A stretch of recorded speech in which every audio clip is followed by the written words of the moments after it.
Persembahan-persembahan dalam hari-hari raya. Yeskil 46 ayat 1-18. Beginilah firman Tuhan Allah. Pintu gerbang pelataran dalam yang menghadap ke sebelah timur haruslah tertutup selama 6 hari kerja. Tetapi pada hari Sabat supaya dibuka. Pada hari bulan baru juga supaya dibuka. Raja itu akan masuk dari luar melalui balai gerbang dan akan berdiri dekat tiang pintu gerbang itu.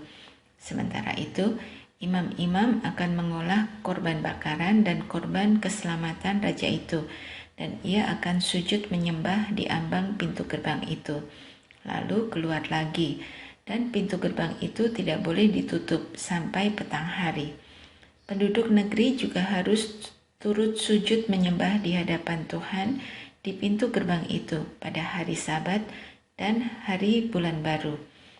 Korban bakaran yang harus dipersembahkan raja itu kepada Tuhan pada hari Sabat ialah 6 ekor domba yang tidak bercela dan seekor domba jantan yang tidak bercela.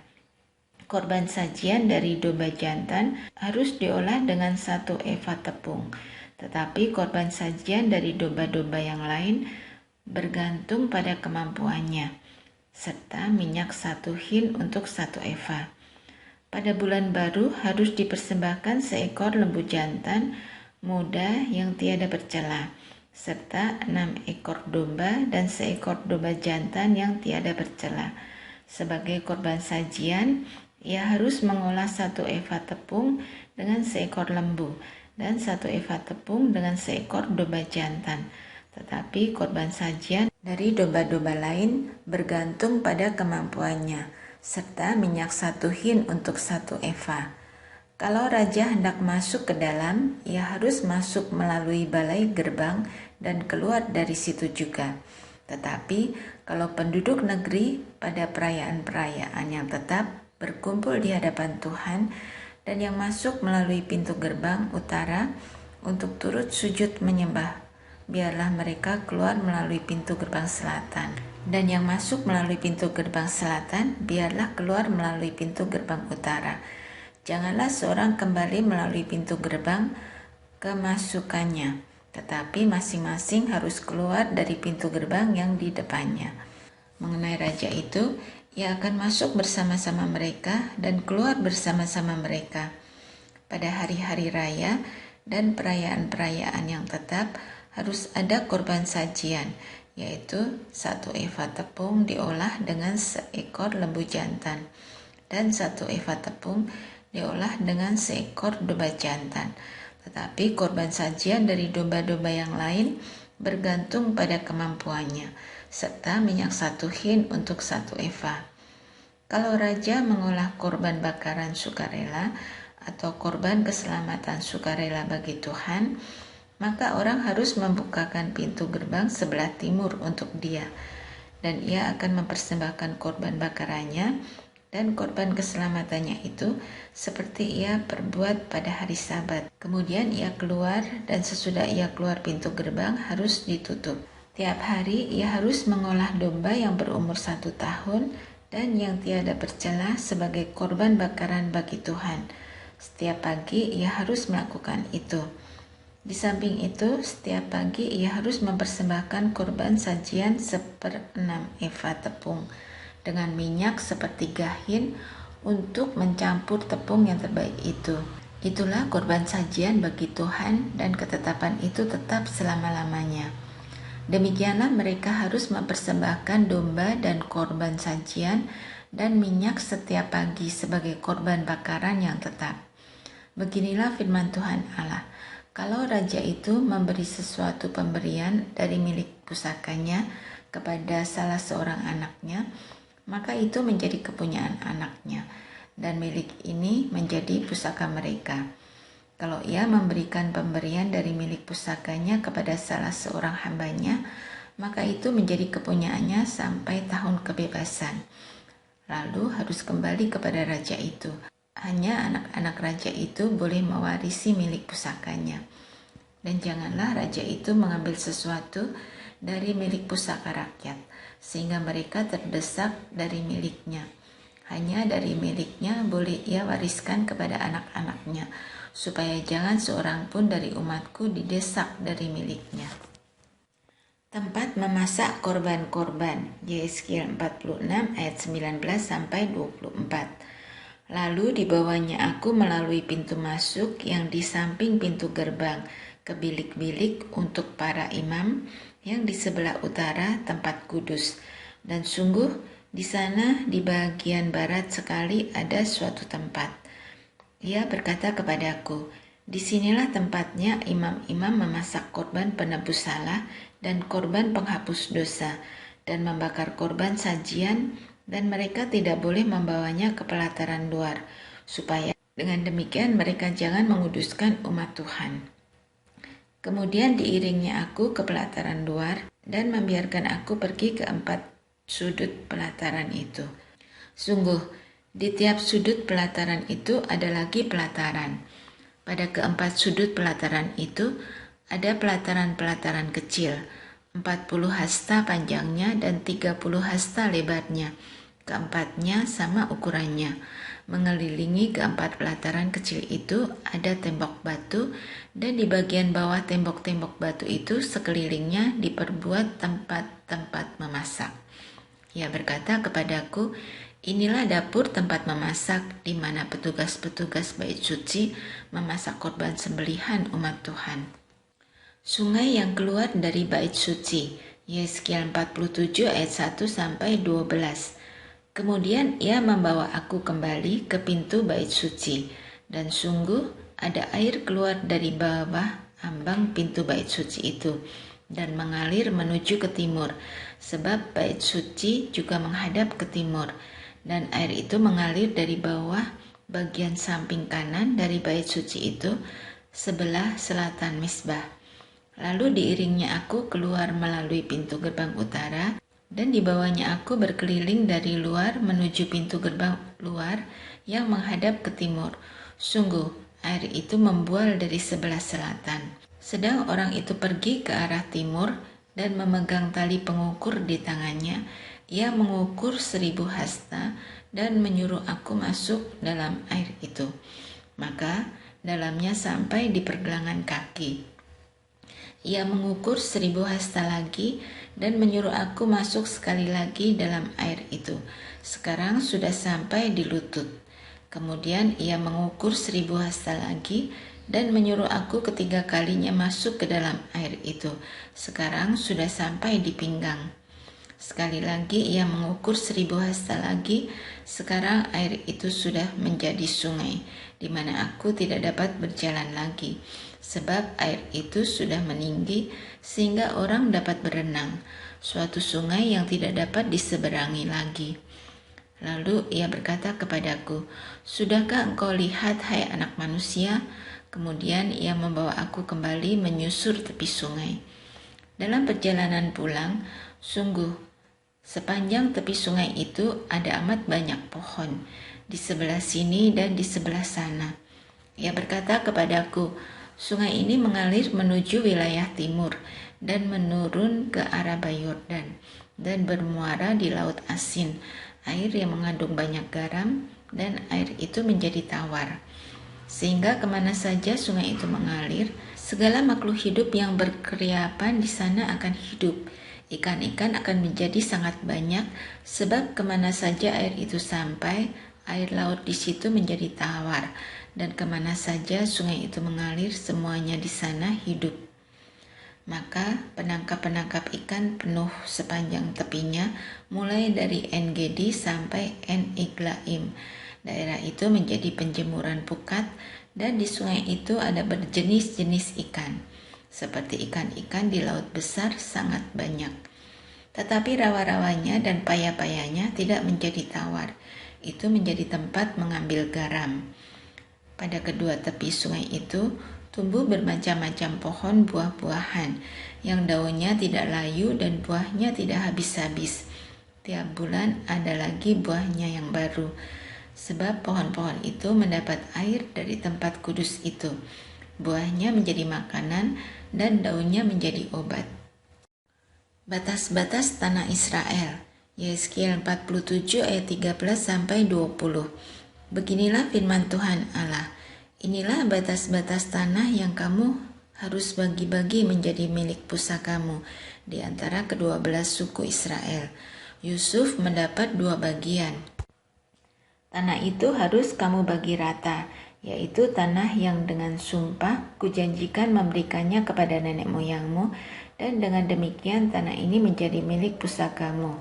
Inilah perbatasan tanah itu di sebelah utara, dari Laut Besar terus ke Hetlon, sampai jalan masuk ke Hamat dan terus ke Sedat.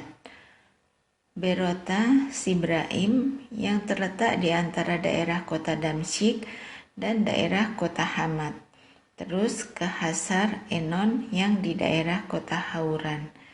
Demikianlah perbatasan itu mulai dari laut sampai di Hasar Enon, sehingga daerah kota Damsyik dan juga daerah kota Hamat terletak di sebelah utaranya. Itulah sebelah utara. Di sebelah timur mulai dari Hasar Enon yang terletak di antara Hauran dan Damsyik. Sungai Yordan menjadi perbatasan di antara Gilead dan tanah Israel. Terus ke laut timur sampai ke Tamar. Itulah sebelah timur. Di sebelah selatan perbatasan mulai dari Tamar sampai mata air Meriba dekat Kades. Terus ke sungai Mesir, terus ke Laut Besar. Itulah di sebelah selatan perbatasan dengan tanah Negeb. Di sebelah barat, Laut Besar merupakan perbatasan sampai tempat jalan masuk ke Hamat. Itulah sebelah barat. Pembagian tanah Israel. Yeskiel 47 ayat 21 sampai Yeskiel 48 ayat 29. Tanah inilah kamu harus bagi-bagi di antara kamu menurut suku-suku Israel, dan kamu harus membagi-baginya menjadi milik pusaka di antara kamu dan di antara orang-orang asing yang tinggal di antara kamu, yang melahirkan anak di tengah-tengahmu, dan mereka harus kamu anggap sama seperti orang Israel asli. Bersama-sama kamu, mereka harus mendapat bagian milik pusaka di tengah-tengah suku-suku Israel. Jadi, kalau di tengah-tengah sesuatu suku ada tinggal orang asing, disitulah kamu berikan milik pusakanya. Demikianlah firman Tuhan Allah. Inilah nama suku-suku itu, yang paling utara dari laut terus ke Hetlon, ke jalan masuk ke Hamat, Hasar Enon, sehingga daerah kota Damsyik yang berdekatan dengan Hamat terletak di sebelah utaranya. Dari perbatasan sebelah timur sampai perbatasan sebelah barat terdapat daerah Dan. Perbatasan dengan daerah Dan dari perbatasan sebelah timur sampai perbatasan sebelah barat terdapat bagian Asyir. Berbatasan dengan wilayah Asyir dari perbatasan sebelah timur sampai perbatasan sebelah barat terdapat bagian Naftali. Perbatasan dengan wilayah Naftali dari perbatasan sebelah timur sampai perbatasan sebelah barat terdapat bagian Manasye. Perbatasan dengan wilayah Manasye dari perbatasan sebelah timur sampai perbatasan sebelah barat terdapat bagian Efraim. Perbatasan dengan wilayah Efraim dari perbatasan sebelah timur sampai perbatasan sebelah barat terdapat bagian Ruben. Perbatasan dengan wilayah Ruben dari perbatasan sebelah timur sampai perbatasan sebelah barat terdapat bagian Yehuda. Perbatasan dengan wilayah Yehuda dari perbatasan sebelah timur sampai perbatasan sebelah barat terdapat persembahan khusus yang harus kamu khususkan, yaitu 25.000 hasta lebarnya dan panjangnya sama dengan panjang satu bagian, yaitu dari perbatasan sebelah timur sampai perbatasan sebelah barat, dan di tengah-tengahnya terdapat tempat kudus. Bagian persembahan khusus yang harus kamu khususkan bagi Tuhan, panjangnya 25.000 hasta dan lebarnya 20.000 hasta. Dan bagi orang-orang inilah persembahan khusus yang kudus itu. Bagian imam-imam ialah panjangnya di utara dan selatan 25.000 hasta, dan lebarnya di timur dan di barat 10.000 hasta. Dan di tengah-tengahnya terletak tempat kudus Tuhan. Inilah bagian imam-imam yang sudah dikuduskan, yaitu Bani Sadok, yang memelihara kewajibannya terhadap aku dan yang tidak turut sesat dalam kesesatan orang Israel seperti orang-orang Lewi. Ini adalah bagian khusus bagi mereka dari tanah yang sudah dikhususkan, suatu hal yang maha kudus, perbatasan dengan bagian orang-orang Lewi. Bagian orang-orang Lewi ialah sejajar dengan wilayah imam-imam, panjangnya 25.000 hasta dan lebarnya 10.000 hasta. Jadi seluruhnya ialah panjang 25.000 hasta dan lebar 20.000 hasta. Mereka tidak boleh menjual sedikit pun dari situ atau menukarnya. Dan mereka tidak boleh mewariskan yang terbaik dari negeri itu kepada orang lain, sebab itu kudus bagi Tuhan. Yang tertinggal dari lebarnya yaitu 5.000 hasta lagi, yang berbatasan dengan yang 25.000 hasta itu adalah tidak kudus, tetapi itu untuk keperluan kota sebagai tempat tinggal dan tanah perladangan. Dan ukurannya adalah begini: sebelah utara dan selatan 4.500 hasta, sebelah timur dan barat juga 4.500 hasta. Sekeliling kota itu ada tanah lapang. Di sebelah utara dan selatan 250 hasta, serta di sebelah timur dan barat 250 hasta juga. Yang tertinggal dari panjangnya, yang sejajar dengan persembahan khusus yang kudus itu, adalah 10.000 hasta di sebelah timur dan 10.000 hasta di sebelah barat, dan hasilnya ialah menjadi makanan untuk pekerja-pekerja di kota itu. Pekerja-pekerja ini yang datang dari semua suku Israel akan mengerjakannya. Seluruh persembahan khusus itu adalah 25.000 hasta kali 25.000 hasta dalam bentuk 4 persegi. Kamu harus mengkhususkan persembahan khusus yang kudus itu bersama milik kota itu. Selebihnya adalah milik raja, yaitu di sebelah timur dan barat dari persembahan khusus yang kudus dan milik kota itu. Dan perbatasan dengan yang 25.000 hasta itu ke timur sampai di perbatasan timur, dan ke barat sampai di perbatasan barat, dan sejajar dengan bagian suku-suku lain adalah untuk raja. Di tengah-tengah bagian itu adalah persembahan khusus yang kudus dan bait suci, terkecuali milik orang-orang Lewi dan milik kota itu yang terletak di tengah-tengah kepunyaan raja itu. Maka yang diapit oleh wilayah Yehuda dan Benyamin adalah bagi raja. Mengenai suku-suku yang lain, dari perbatasan sebelah timur sampai perbatasan sebelah barat terdapat bagian Benyamin.